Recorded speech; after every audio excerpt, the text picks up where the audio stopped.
স্থানীয় সময় শুক্রবার ইউক্রেনে একের পর এক ক্ষেপণাস্ত্র হামলা চালায় রুশ বাহিনী। এর মধ্যে একটি ক্ষেপণাস্ত্র এসে পড়ে মধ্যাঞ্চলীয় দিনিপ্রো শহরে, কেঁপে ওঠে গোটা এলাকা। বিধ্বস্ত হয় ৯তলা আবাসিক ভবন, হতাহত হন বেশ কয়েকজন। হামলার পরপরই ভবনে আগুন ধরে যায়। ভবনের ভেতরে আটকে পড়াদের উদ্ধার করা হলেও ক্ষেপণাস্ত্রের আঘাতে হতাহত হন বেশ কয়েকজন।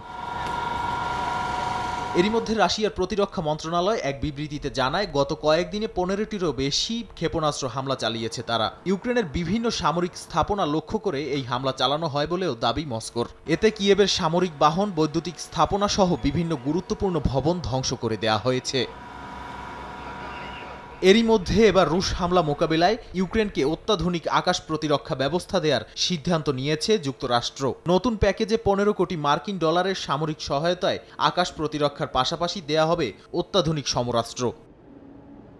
নাদিম মারজান, সময় সংবাদ।